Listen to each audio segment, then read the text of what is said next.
शेख रशीद साहब का इंटरव्यू भी था, मुनीफ फारूक को उन्होंने इंटरव्यू दिया और उसमें उन्होंने ये बात की कि मेरी कोशिश है कि जो भी 9 मई के वाक़यात में मुलविस मुल्ज़मान हैं उनको जो है वो आम मुआफ़ी जो है वो मिल जाए, दिला दी जाए। और उन्होंने साथ साथ ये कहा कि 9 मई ये गलती थी और ये नहीं होना चाहिए था, इदारों को अपनी सियासत में इन्वॉल्व नहीं करना चाहिए। तो बहरहाल जी, ये उनकी गुफ्तगू और कुछ उसका हिस्सा मैं आपको सुना भी देती हूँ, फिर इसके हवाले से बात करें। जी इमरान साहब, 40 दिन शेख साहब गायब रहे और वो कहते हैं वो कोई चिल्ला काट रहे थे और फिर उसके बाद वो सामने आते हैं और फिर आकर प्रेस कॉन्फ्रेंस तो नहीं उन्होंने की, लेकिन एक इंटरव्यू देते हैं और उसमें वो फिर सारी बातचीत करते हैं। आपके ख्याल से ओवरऑल आपको लगा कि ये भी एक उसी टाइप का इंटरव्यू था जैसे उस्मान डार साहब का था, या जिसके ऊपर बड़ी तनकीद हुई सदाकत अली अब्बासी का हो, फिर फ़ारूक हबीब साहब ने भी जो प्रेस कॉन्फ्रेंस की, तो ये उसी की एक कड़ी नज़र आई आपको?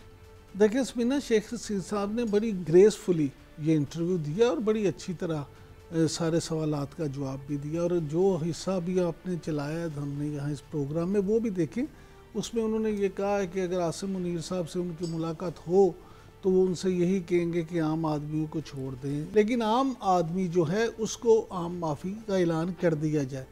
और आज इस इंटरव्यू में उन्होंने ये भी इतराफ़ किया है कि जी मेरी तो एक सीट की पार्टी है, तो मैं तो इलेक्शन भी उसी कलम दुआत पे लड़ूंगा। और इसके साथ साथ ये है कि इमरान खान साहब के वाले से उन्होंने कहा कि वो एक ज़िद्दी सियासतदान है और उनको मैं समझाता भी था, उनको कहता था कि इस तरह से ना करें। इदारों और सियासी जमातों में अगर लड़ाई हो तो जीत हमेशा इदारों की होती है। ये सारी बातें उन्होंने जो की हैं, तो मैं नहीं समझता कि ऐसी इसमें से कोई भी बात हो जो शेख रशीद साहब पहले ना कर चुके हों या ना कहते हों। वो तो हमेशा कहते हैं और आज भी उन्होंने कहा है कि मैं हमेशा से फ़ौज का आदमी रहा हूँ, फ़ौज का तर्जुमान रहा हूँ।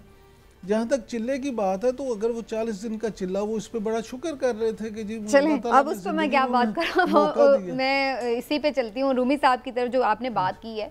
रूमी साहब, क्या आपको लगता है कि आम माफ़ी मिल सकती है 9 मई के मुल्ज़मान को, जैसे कि शेख साहब की ख्वाहिश भी है, और फिर ये भी कि जो वो बात कर रहे थे इससे तो फिर यही नज़र आता है, तासुर मिलता है कि जो डोमिनेंस है वो बहरहाल फिर सियासतदानों की, पॉलिटिकल जमातों की तो नहीं है। जिस तरफ आप अभी बात कर रहे थे कि जो पॉलिटिकल इंजीनियरिंग है, जो एक डोमिनेंस है, वो तो हमें फिर उस तरह से नज़र तो नहीं आती पॉलिटिकल पार्टीज की।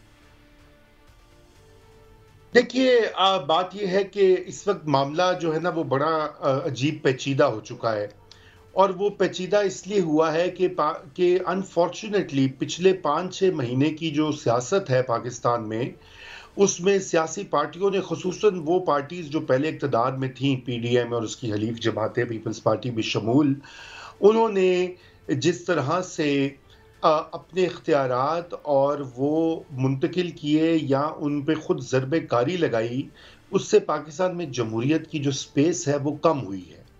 और इसमें कोई ढकी छुपी बात नहीं है कि ये बड़ी बदकिस्मती की अफसोसनाक बात है। इसमें यकीनन एक मई 9 का वाक़या है, इसमें पीटीआई का भी रोल है कि उन्होंने जो ये एक गैम्बल किया, एक जुआ खेला, वो उल्टा पड़ गया और उसकी वजह से एक मौका मिला दोबारा से मुक़्तदरा को कि वो मैदान में आकर वापस अपनी वो स्पेस हासिल करें जो उन्होंने कई दहाइयों तक एंजॉय की थी।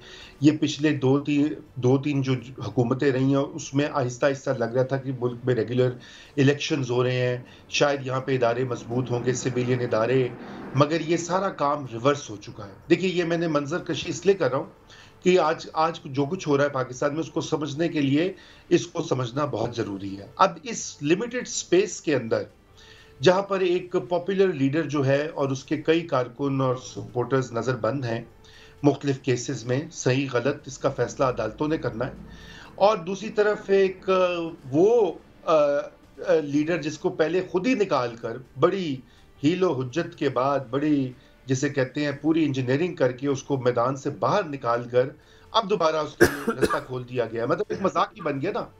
तो ये एक इस वक्त चैलेंज है पाकिस्तान की सियासी पार्टियों के लिए, बेशमूल पीटीआई, और मैं ये उम्मीद करता हूं कि वो उस चैलेंज से they will rise to the occasion कि उनको इस मुल्क में अगर जमहूरियत को बचाना है, पार्लियामेंट का रोल बचाना है, फ्री इलेक्शंस की राह हमवार करनी है, तो उनको हाथ जो है मिलाकर आगे बढ़ना होगा। ये एक दूसरे को से नफरत की सियासत, इंतकामी सियासत, इसका कोई फायदा नहीं होगा। खान साहब ने अपने दौरे इक़्तिदार में इंतकामी सियासत खूब की और कहते भी रहे, पूरी एक जो है अपनी पूरी सपोर्ट बेस को उन्होंने इसी काम पे लगाया कि बाकी सब बुरे हैं, चोर हैं, इनको बंद होना चाहिए, जेलों में डालना चाहिए, जेलों में एसी नहीं होने चाहिए और इन पे मुकदमे पे मुकदमा।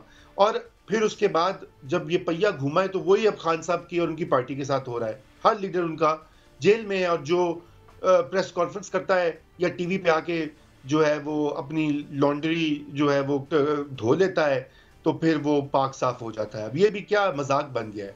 शेख रशीद साहब ने जो भी बातें कही हैं, आप हमें ये नहीं भूलना चाहिए कि इससे पहले वो कहाँ रहे हैं। इसका तो जवाब किसी के पास नहीं है। या सदाकत अली अब्बासी कहाँ रहे हैं, या डार साहब कहाँ रहे हैं। उस्मान वो अपने जवाब से मुतमईन भी नहीं कर सके, इस सवाल का जवाब जिससे भी पूछा गया वो नहीं कर सके ना। तो ये एक जोक बन गया है इसलिए। लेकिन इसका हल जो है वो आपकी और मेरे पास नहीं है। इसका हल खुद इन सियासी पार्टियों के पास है। तो अपनी सियासत की रविश बदलनी होगी, क्योंकि ये आपस में लड़कर मौका देते हैं अदलिया को और एस्टेब्लिशमेंट को कि वो आकर फिर आके जब आप स्पेस देते हैं तो दूसरे इदारे वो स्पेस अपनी जो है आपकी जो है वो यूज करते हैं, एक्सप्लॉइट करते हैं उसको किसी हद तक। फिर लेकिन चौधरी साहब, आपके नज़दीक शेख साहब का जाना और फिर शेख साहब का जो इंटरव्यू, जाना तो वैसे नहीं कहूँगी, वो कौन सा पीटीआई में थे छोड़ गए, लेकिन बहरहाल जिस तरह से वो उन्होंने आज जो इंटरव्यू दिया है इसके ऊपर आपका क्या रद्द-ए-अमल है? और जो रूमी साहब बात कर रहे हैं इसकी इब्तिदा कैसे हो सकती है और कहाँ से हो सकती है?